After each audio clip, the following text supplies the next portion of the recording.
Apa kabar semuanya? Baik. Baik ya, semoga Yes. juga sahabat teman semua tetap baik ya, biar Amin. kita tetap sehat, tetap kuat menjalani hari-hari. Dan ketemu lagi sama kita, Bea dan dia, siswa. dan kami adalah tim Beasiswa. Nah, kali ini hari ini apa? kita mau ngomongin tentang jurusan manajemen UMN nih Kak Siswa. Benar banget, dan mungkin sahabat teman semua yang di rumah mungkin sedari dini nih udah jualan online. Siapa yang kerjaannya jualin baju, jualin pulsa, mungkin bolpen temen di sekolah hilang dijualin juga kali. Siapa nih? Yang suka Shopee Haul zaman sekarang ya, itu kan usaha juga nih Kak Siswa. Ya, udah punya usaha sendiri online ya, apalagi kan ada online digital semuanya. Banyak nih bisa buka usaha sendiri. Siapa yo? Ayo, siapa? Nah, Kak Bea, kita nih mau ngobrol-ngobrol sama salah satu alumni dari manajemen UMN. Yes, bener banget. Dengar namanya Kak Darwin ya, Kak Siswa. Ya. Daripada kita cuma denger, langsung aja kita ngobrol langsung ya. Langsung aja. Yuk. Nah, Kak Siswa nih, kita udah kedatangan salah satu tamu nih. Tamu yang sangat penting. Yes. Nanti tamunya ini mau sharing-sharing tentang manajemennya UMN. Betul banget. Jadi kita juga pengen tahu nih, sama teman semua juga yang di rumah pengen tahu gimana sih rasanya kuliah di manajemen UMN. Yes. Dan kebetulan juga beliau yang tamu ini sudah mau lulus ya, atau mungkin sudah lulus, tinggal menunggu wisuda. Iya, menuju alumni manajemen UMN ya. Oke, tanpa lama-lama lagi kita langsung aja kali ya ngobrol-ngobrol sama alumni manajemen UMN. Langsung aja. Halo. Hai Kak Bea dan Kak Siswa. Darwin. Halo Kak Darwin. Hai. Kak, thank you banget nih. Udah diundang di sini. It's truly an honor to be here. Wah, kita juga sangat-sangat senang banget kalau Kak Darwin mau membagi waktunya, mau memberikan waktunya untuk sahabat-sahabat UMN semuanya nih ngobrol-ngobrol sama kita di sini. Iya, betul banget. Kak, mungkin sahabat UMN di rumah juga pengen tahu nih Kak, pengen kenalan lebih lanjut nih. Mungkin dari nama boleh dong. Juga jurusannya dulu itu ngambil peminatan apa di manajemen UMN sama tahun angkatan berapa? Oke. Nama aku Darwin, itu dan nama lengkap ya. Jadi nama lengkap Darwin, nama panggilan juga Darwin. Nah, aku jurusan manajemen angkatan 2017. Nah, kebetulan peminatan aku entrepreneurship, aku angkatan pertama di peminatan tersebut. Wah, menarik. Kalau buat sahabat UMN nih yang belum tahu ya, Kak Siswa, dan aku mau info nih Kak Darwin juga, kalau manajemen UMN itu punya 5 peminatan ya. Lengkapnya nanti kita kasih tahu ya. Betul banget. Jadi nanti kalau kamu penasaran apa aja peminatannya, tunggu sampai akhir ya. Iya, betul banget. Nah, Nah, Kak Darwin, aku mau nanya nih, kesibukannya sekarang ngapain aja nih Kak Darwin? Enggak, aku nggak sibuk. Aku baru resign kebetulan. Aku kan kemarin lulus bulan Februari. Bulan Februari itu udah selesai revisi proyek akhir dan sebagainya, kewajiban organisasi udah dilepas juga. Nah, kemudian aku mulai apply di perusahaan. Kemudian keterima di BCA sebagai product owner. Tapi secara paralel juga ada beberapa yang masih lanjut juga seleksi tahap lain. Nah, kemarin aku baru resign di awal bulan untuk masuk ke program MT Astra Internasional. Jadi sekarang sebenarnya lagi free, lagi persiapin diri aja nih. Wah, keren banget. Sibuk ya nggak sibuk, maksudnya sibuk untuk persiapan diri di tempat yang baru ya. Iya, benar banget. Tempat perusahaan yang memang sangat-sangat wow gitu loh. Spektakuler. Nah, ini yang nanti kita akan gali bagaimana caranya atau tips-tips lah yang akan disiarkan sama sahabat UMN semuanya. Oke Kak, nah kan Kakak bisa dibilang lagi menunggu wisuda juga ya Kak ya?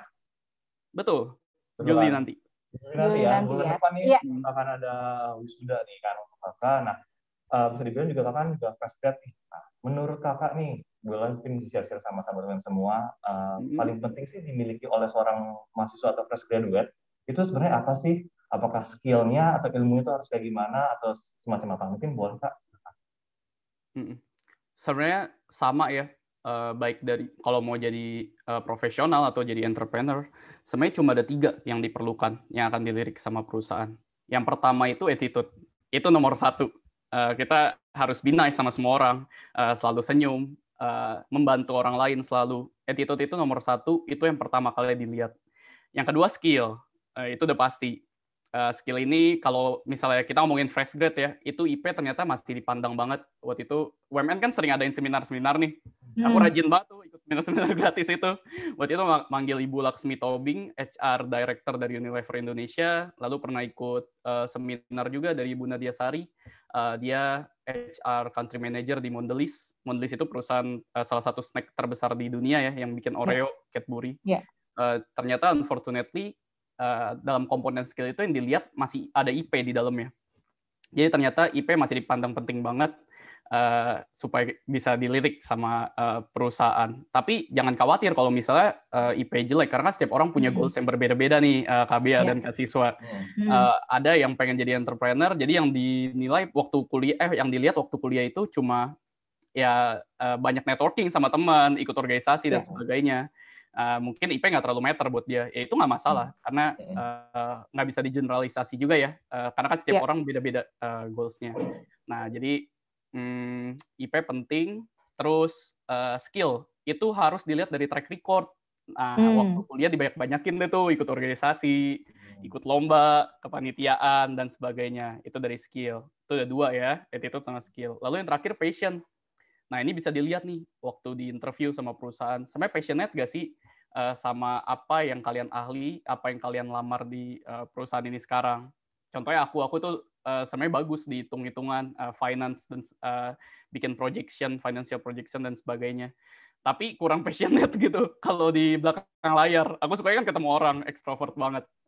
Jadi disesuaikan sama skill sama passion aku kayak gitu. Jadi 3 kuncinya yang tadi. Kuncinya adalah attitude, skill, sama passion. Dan passion. 3 itu. Dicatat ya. Ya, dicatat. Poin-poin penting yang bisa kalian semua terapkan nih nanti untuk pas kuliah, dan mungkin buat sahabat teman juga mungkin yang sudah kuliah juga bisa diterapkan juga buat nanti ini kalau udah siap buat jadi alumni. Iya, benar banget. Nah, tadi kan Kak Darwin udah sharing ya apa aja sih yang harus ditingkatkan untuk menjadi fresh grad nih yang berkualitas dalam tanda kutip. Nah, kalau sekarang nih Kak Darwin, aku mau nanya kalau misalnya untuk calon mahasiswa baru nih lebih tepatnya, apa sih yang harus mereka kejar atau mereka raih selama berkuliah? Menurut Kak Darwin tuh apa tuh? Boleh di-sharing mungkin dari pengalaman Kak Darwin? Sebenarnya selama kuliah itu yang penting di awal masuk itu udah tahu goals di akhirnya mau jadi apa kayak gitu. Nah, kemudian dibuat planningnya. Kan anak manajemen mesti planning banget ya. mesti ada planning, dan kemudian disusun tuh kecil-kecil. Mau ngapain aja sih di semester 1, semester 2, semester 3. Karena a plan without a goal is just a wish. Jadi mesti di planning matang-matang. Tapi jangan tertutup juga sama kesempatan yang datang. Aku kan dari semester 1 sebenarnya tertarik banget sama dunia bisnis. Pengennya tuh masuknya nanti pas kuliah, wah pokoknya aktif nih, mesti di organisasi bisnis, ada kepanitiaan bisnis, ada bazar bisnis datang nih. Tapi aku dapat sahabat yang aktif banget di dunia pasar modal, investasi saham. Dari situ diajak sama dia, yuk kita bangun bareng-bareng galeri investasi UMN. Nah akhirnya masuk ke situ karena ada opportunity bagus juga kan, dan di sana belajar banyak juga. Jadi harus planning, harus tahu goals-nya apa, dan kemudian jangan tertutup juga tapi sama opportunity yang bagus kayak gitu. Nah, mungkin juga pengen tahu juga nih lebih dalam untuk tips-tips atau trik dari kakak untuk bisa menambah values lah, yang untuk bisa kita dilirik oleh perusahaan. Dan caranya bagaimana ya kak kita bisa kejar selama kita kuliah nanti? Oke. Aku kan baru lulus juga nih sebenarnya ya. Kita sama-sama belajar ya. Yang aku dapetin selama ini, cara gimana biar bisa nambah value edit, biar bisa dilirik sama perusahaan, itu cuma ada 2 cara sebenarnya. Antara lebih baik daripada kandidat lain, atau lebih beda dari kandidat lain. Nah, ini kan kita di manajemen ya, tapi teman-teman yang ada di industri kreatif, itu banyak tuh yang CV-nya bentuknya kayak yang lembaran orang meninggal. Ya, yang kayak orang meninggal. Itu kan HR pas baca, ini orang kreatif banget, out of the box. Itu contoh yang beda. Lalu kalau yang lebih baik, contoh lebih baik ya harus lebih outstanding dari kandidat-kandidat lain. Yang mereka nggak punya, kita harus punya prestasi, kita harus punya organisasi, IP harus tinggi, tapi juga ngerti juga, skill-nya harus banyak, seperti itu. Kalau menurut kakak lebih pentingan IP atau soft skill? Atau ini menarik nih. Coba kita mulai. Pertanyaannya menarik. Boleh. Sebenarnya ini balik lagi nggak bisa digeneralisasi ya, karena kan setiap orang kebutuhannya beda. Ada yang nanti mau lanjutin bisnis orang tua, ada yang mau jadi profesional. Tapi kalau seandainya ingin jadi profesional, kita kalau bisa jangan milih mana yang lebih baik, IP atau skill. Kita harus jadi orang ideal. Kalau bisa dua-duanya, kejar dua-duanya. Karena perusahaan-perusahaan bagus itu yang bonafit itu incer yang ada dua-duanya. Ya kalau ada dua-duanya kenapa dia harus milih salah satu si perusahaan itu kan? Tapi kalau seandainya memang ada kendala atau punya keinginan sendiri, yaitu pilih salah satu bisa, mana IP atau skill, ya skill sih yang masih harus ditingkatkan terlebih dahulu daripada IP. Tapi IP juga jangan jelek-jelek banget, jangan di bawah 3. Iya, benar. Perusahaan besar sekarang udah HR nggak baca-bacain CV. Itu ada yang namanya ATS, Applicant Tracking System. Jadi yang lamar kan ribuan, itu langsung tersaring tuh mana yang IP-nya di bawah 3. Biasanya kayak gitu sih sekarang. Oke, nah tadi Kak Siswa nih, tadi Kak Darun udah sharing ya, jadi buat teman-teman nih, buat sahabat UMN juga, nanti ketika misalnya nanti berkuliah di UMN, kalau bisa harus balance nih antara IP dan soft skill-nya. Nah, di UMN itu juga Kak Siswa, pastinya Kak Siswa juga udah tahu kalau misalnya di UMN itu juga tidak hanya mementingkan IP, tapi juga kita banyak kegiatan-kegiatan yang mengasah soft skill-nya sahabat UMN. Ya, contohnya tadi kan Kak Darwin juga ada cerita, dia juga ikutan seminar-seminar ya, betul. Sama UMN dan Prodinya. Dan seminarnya pun nggak asal pembicara yang ece-ece atau pembicara yang gimana, tapi memang yang luar biasa, yang expert di bidangnya, yang bisa sharing produk knowledge mereka ke masuk UMN semuanya kayak gitu. Jadi tenang aja sahabat UMN semua, pokoknya kalau di UMN tuh semuanya bakalan diajarin, soft skill diajarin, hard skill juga dapat, yang penting bisa menghasilkan lulusan berkualitas. Kayak Kak Darwin ini contohnya nih. Iya, betul. Sahabat semua kalau kepo, Kak Darwin emang kayak gimana sih? Langsung aja cari di LinkedIn. Iya tuh bener-bener. Harus contoh ya. Iya. Contoh Kak Darwin tuh kayak gimana gitu. Silahkan cari-cari. Ya, oke. Ngomong soal UMN nih. Ngomong soal UMN, kita pengen tahu nih. Kita kilas balik dah ke masa kuliah kemarin ya Kak. Sebenarnya Kakak kenapa sih kok pilih UMN? Wah, ini alasannya nggak bisa satu kalau kayak gini nih. Wah, nggak bisa satu ini. Ayo di-share, kita masih siap sampai besok kok. Ya, jadi yang pertama waktu itu aku emang keterima beasiswa masuk UMN 100% waktu itu. Waktu itu masuk, dan kedua memang koko aku kebetulan kan alumni UMN juga, dia manajemen angkatan 2010 nih, namanya Daniel. Dan dia lulus tahun 2014 atau 2015 tuh. Di antara tahun itu, aku kan masuk 2017 kan. Berarti dia udah kerja dulu dong selama 2-3 tahun. Dan karirnya naiknya cepet banget, bagus. Keluarga aku akhirnya udah percaya banget sama UMN di situ. Dan dia support banget, udah pokoknya masuk UMN biar kayak Koko, kayak gitu. Nah, itu akhirnya aku masuk UMN. Terus yang ketiga juga fasilitasnya kan oke banget. Itu bisa dilihat di internet. Jadi kalau kita mau milih kampus kan sebenarnya lihat branding dari kampus itu ya. Aku nggak mau nyebut nama, cuma kan ada kampus yang brandingnya misalnya, oh ini kampus futsal nih isinya, oh ini kampus orang kaya nih, oh ini kampus yang pendidikannya oke. Dan kalian boleh cari di internet, UMN itu salah satu yang pendidikannya termasuk oke dan menjanjikan lah ke depannya. Itu alasan aku kenapa aku akhirnya masuk di UMN. Gitu. Wah, tadi kalau Darwin sharing kalau misalnya dia masuk UMN dapat beasiswa 100% ya Darwin ya. Boleh di-share nggak kamu daftarnya jalur beasiswa atau ikut tes beasiswa Darwin? Oh, waktu itu aku lewat jalur raport. Jalur raport. Peringkat ya? Peringkat. Ya. Peringkat 1 umum. Betul. Oke, wah. Dari sekolah sudah berprestasi. Udah kelihatan. Masuk UMN makin diasah lagi, ya kan? Oke. Betul banget, difasilitasin habis. Oke. Nah, kalau tadi udah flashback kenapa kamu pilih UMN, boleh dong sekarang aku mau tanya nih, kenapa kamu pilih manajemen UMN?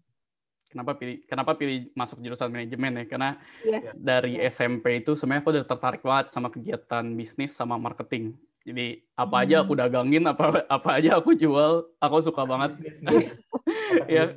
Sejak dini. Karena ketemu orang-orang kan aku suka banget. Akhirnya waktu SMA ya udah bikin planning, seperti yang aku bilang harus tahu goals-nya, terus bikin planning. Ingat yang tadi goal without a plan is just a waste. Nah ya udah, SMA masuk IPS, fokus banget sama pelajaran ekonomi. UN pun kan kita kan milih mata kuliah ya, sesuai peminatan. Aku pilih ekonomi, yang lain kebanyakan pilih sosiologi sama geografi. Aku di sekolah salah satu yang pilihnya ekonomi. Terus udah waktu masuk kampus langsung pilih manajemen, seperti itu. Dulu emang SMA di mana, Darwin? Aku di SMA Santo Andreas, Jakarta Barat. Oke. Santo Andreas. Mungkin siapa tahu ada alumni yang nonton. Iya benar. Semua ya tuh anak-anak SMA Santo Andreas jangan lupa tuh ikutin langkahnya Kak Darwin ya. Iya. Masuk UMN ya. Oke. Nah, selama 8 semester kuliah di UMN itu gimana sih Kak rasanya kuliah di UMN? Misalnya dari fasilitas bagaimana, dosennya, pelajarannya, teman-temannya, itu boleh Kak kira-kira. Oke, aku sebenarnya 7 semester, bukan 8. Wow, 7 semester. Nah, 3,5 tahun ya. 3,5 tahun. Nah, untuk di UMN, pengalaman paling memorable sih sebenarnya sama teman-teman ya. Karena kan teman-temannya mostly itu dari daerah. Itu culture shock juga, aku kaget juga. Jadi waktu masuk di kelas, aku waktu itu masuk kelas B semester 1. Dari Jakarta itu isinya cuma 2 anak yang dari Jakarta. Yang dari Tangerang ada 7. Sisanya itu dari daerah. Wah, itu asik banget ketemu teman-teman baru, logatnya baru, kepribadiannya unik-unik. Aku dapat sahabat namanya Anthony dari Pontianak. Itu logatnya kan kayak Upin Ipin kalau dari Pontianak. Itu lucu banget. Kau je, kayak gitu kan. Dan sampai sekarang masih sahabatan, kita masih pergi bareng kemana-mana. Itu dari teman ya, itu seru banget. Terus dosennya juga asik karena mostly itu praktisi. Kalau bukan praktisi, dia ex-praktisi. Waktu itu aku pokoknya sering banget selesai pelajaran tuh masih sering ngobrol sama dosen-dosen. Kadang ikut sampai ke parkiran, kita ngobrolin tentang kerjaan dia. Itu benar-benar insightful banget. Aku sampai waktu itu mata kuliah etika bisnis sama Pak Gatot Murniaji. Sampai sekarang masih ada dosennya. Anak UMN, jangan lupa pilih kelas dia, enak banget. Waktu itu dia ngajarin benar-benar pakai teori karena dia lawyer ya. Terus aku sampai diajak dia ke salah satu kantor peer-to-peer lending karena dia mau invest di sana. Kita belajar bareng-bareng sampai ke Jakarta, ke Grand Sahid di sana. Wah, itu asik banget sih. Terus selesai dari situ makan bareng. Itu enak, nggak ada beres lah antara dosen sama mahasiswa selama tujuannya konstruktif gitu.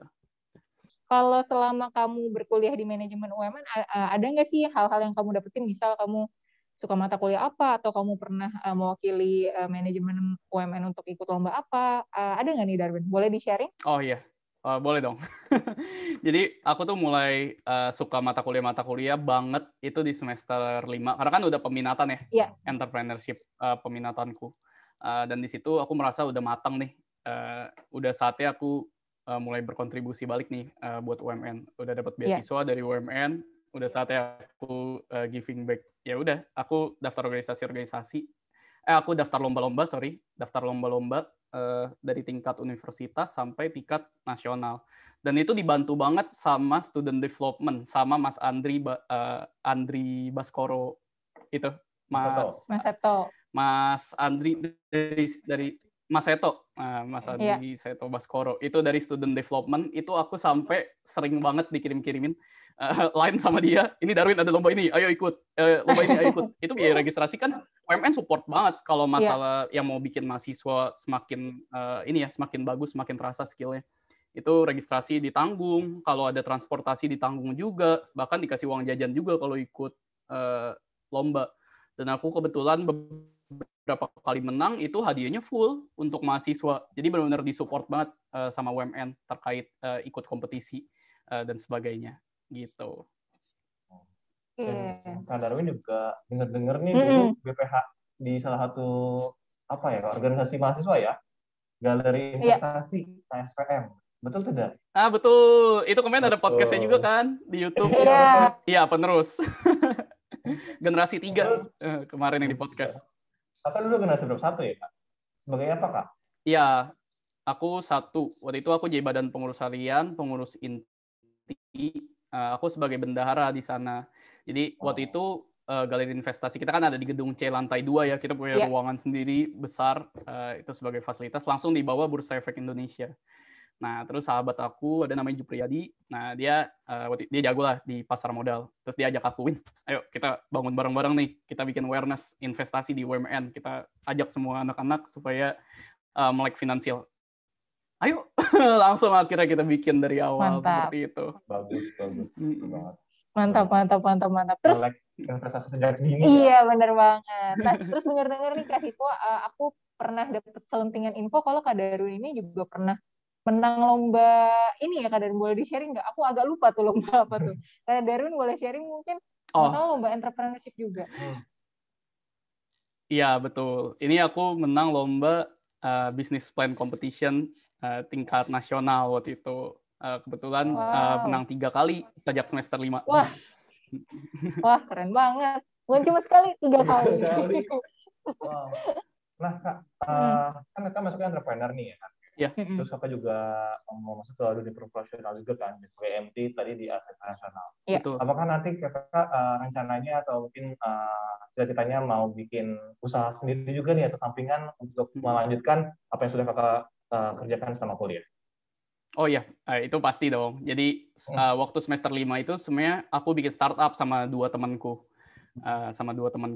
Nah, jangan lupa di UMN itu kan ada Skystar Ventures. Nah, waktu itu aku masuk di Skystar Ventures. Kalau itu nggak usah diomongin ya, itu udah, wah itu another level sih. Aku tiap minggu dimentorin sama C-level dari perusahaan-perusahaan startup. Perusahaan startupnya bukan yang cek-cek juga, yang udah dapat fundraising, udah sering masuk media. Itu aku selama 6 bulan tuh diinkubasi di Skystar Ventures, bikin startup sendiri. Walaupun ujung-ujungnya gagal. Tapi banyak banget yang bisa didapat di situ.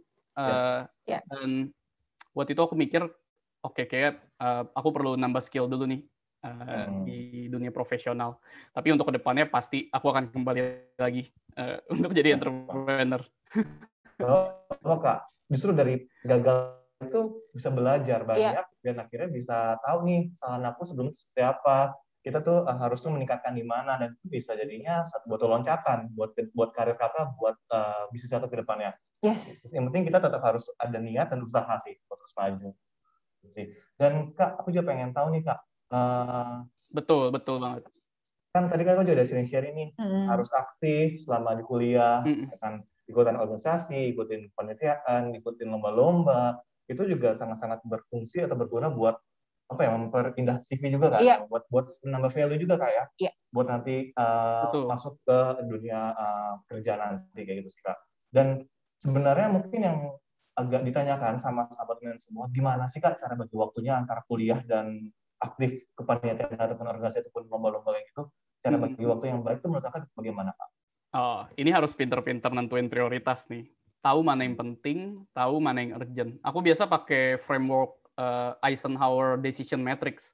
Kalau teman-teman tahu semua, yang dibagi 4 itu. Mana yang urgent, mana yang important, mana yang urgent tapi nggak important, mana yang nggak important tapi urgent, dan seterusnya.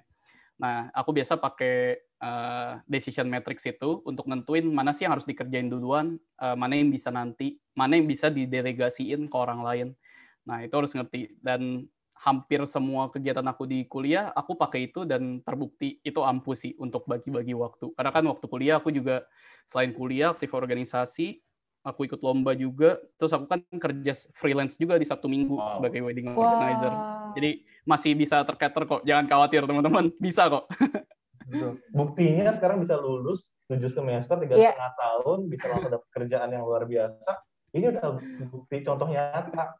Kita bisa loh aktif di organisasi, di kepanitiaan, ikutan lomba, ambil kerja, dan kuliah. Iya, benar banget.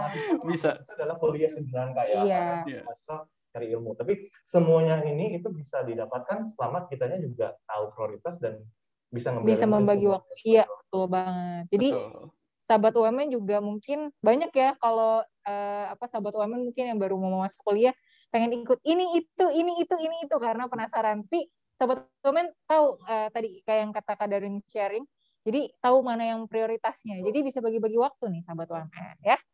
Oke. Nah, Kak Darun aku mau nanya dong sekarang tips dan trik nih pilih jurusan untuk kuliah dan kampus mungkin buat sahabat-sahabat UMN yang masih bingung mau masuk jurusan apa, biasanya ini anak-anak SMA, sama bingung mau masuk kampus mana. Boleh di-sharing nggak tips and trick-nya nih? Oh, boleh. Jadi sebenarnya anak SMA itu biasanya kebanyakan lihat dari internet, mereka lihat orang lain tuh enak sebenarnya. Dan mereka merasa, kayak gue bakal passionate banget nih, kayak di jurusan ini kayak gue banget. Tapi coba jangan ikut-ikutan orang, coba tanya deh ke teman-teman, ke guru kalian yang masih SMA, tanya ke orang tua, aku tuh bagusnya di mana sih? Kalian menilai aku skill-nya bagusnya di mana? Tanya teman-teman kayak gitu juga, terus tanya yang bisa diimprove apa sih kayak gitu. Nah nanti bakal banyak tuh dapat feedback, kita bagusnya di mana, guru ngelihat kita nilainya oke di mana, atau bukan nilai, skillnya bagusnya di mana, misalnya di OSIS kalian aktif. Nah terus udah dapat nih misalnya, oh ternyata kamu tuh bagusnya di situ, terus tinggal dicek passionate nggak di situ. Nah setelah dicek passionate di situ, ini aku kasih bocoran sedikit melihat jauh ke depan, kira-kira di market itu ada demand-nya nggak sih terkait jurusan itu. Kalau seandainya ada demand-nya ya kalian udah aman, udah skill ada, passion oke, di market ada demand. Nah, jadi di masa depan kalian karirnya pun bisa jadi oke. Nah, kalau dari kampus, kayak yang tadi aku bilang, pertama lihat dulu branding kampusnya gimana sih. Searching-nya di Google, itu langsung keluar kok. Kalau nyari nama kampus ya, di searching langsung keluar, ini bagus, ini enggak. Kayak gitu. Yang pasti kalau UMN bagus, silakan.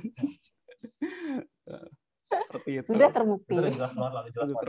Nah, mungkin Kak Darwin juga boleh nih kasih satu suatu ajakan buat sahabat teman semua yang ada dimanapun dia berada untuk bisa masuk UMN nih, untuk mengikuti jejak Kak Darwin. Iya.